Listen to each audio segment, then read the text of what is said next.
4 étapes pour optimiser votre achat immobilier en mai 2020, juste après le Covid.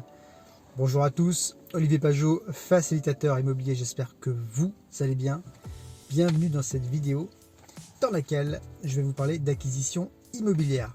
Avant d'aller plus loin, je vous invite à cliquer sur le lien que j'ai mis dans le descriptif en dessous de cette vidéo, dans laquelle je donne 5 astuces aux vendeurs pour leur permettre de vendre dans les meilleures conditions, notamment après cette période de confinement.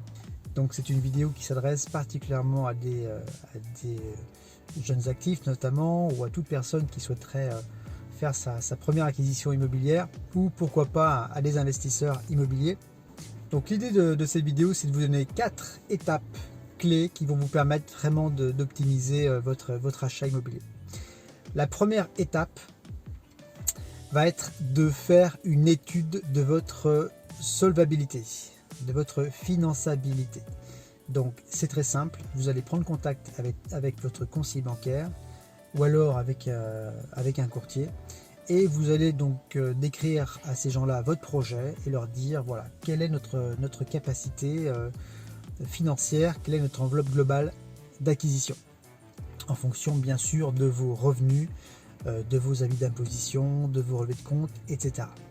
Donc c'est une étape qui est absolument indispensable, nécessaire, surtout dans cette période qui est quand même assez incertaine, où les lignes sont en train de bouger, notamment au niveau des banques.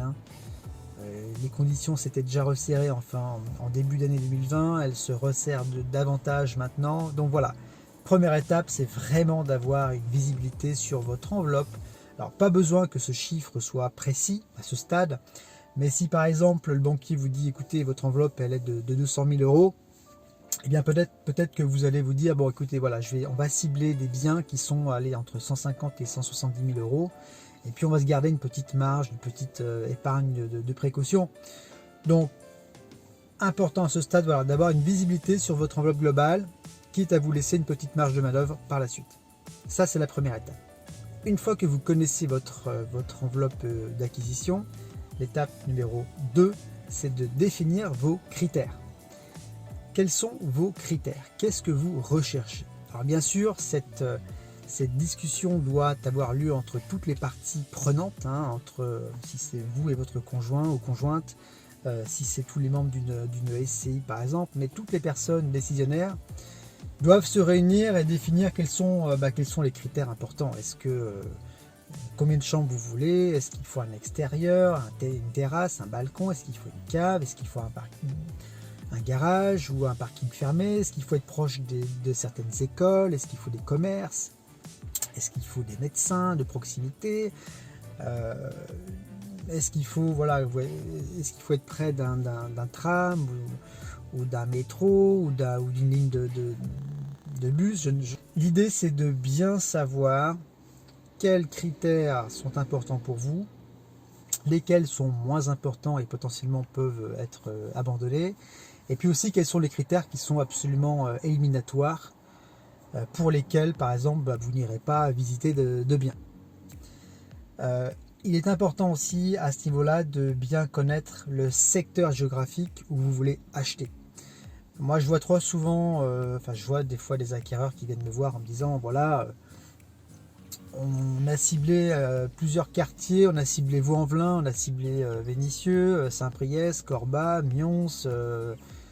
Bon, je leur dis c'est bien, mais à un moment donné, ce serait bien quand même que vous soyez un petit peu plus spécifique dans votre zone géographique, de façon à bien définir un quartier, un secteur sur lequel vous allez vous concentrer les visites, plutôt que de vous éparpiller sur un secteur géographique beaucoup trop grand.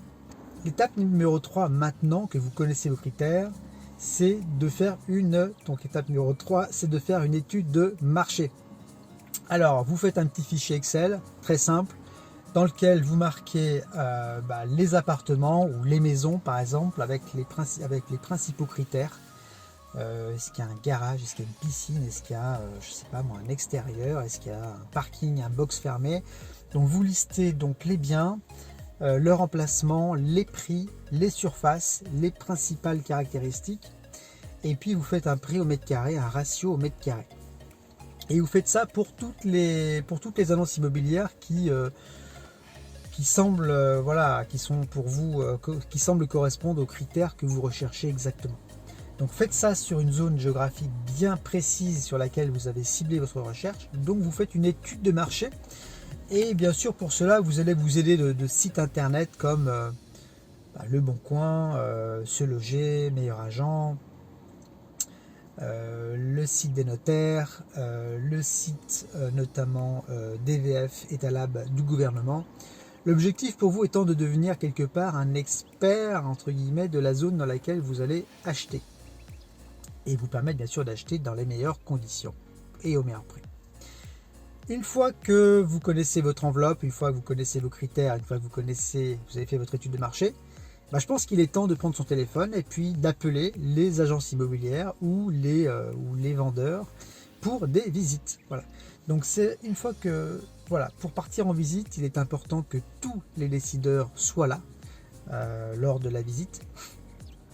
Et vous êtes fin prêt, vous avez préparé votre dossier et vous êtes fin prêt à dégainer, j'ai envie de dire, votre offre d'achat. Si le bien correspond à vos critères, s'il est sur le bon secteur, si le bien vous plaît, allez-y, faites une offre d'achat. Il faut que vous ayez préparé un dossier complet, ne tergiversez pas, faites une offre, soyez réactif. C'est important de décider vite, de vous positionner rapidement pour vous donner les chances d'acquérir le bien que vous souhaitez acquérir, celui qui remplit tous vos critères. Voilà pour ces 4 critères qui sont extrêmement importants. Si vous les suivez à la lettre, je pense que votre acquisition devrait bien se passer.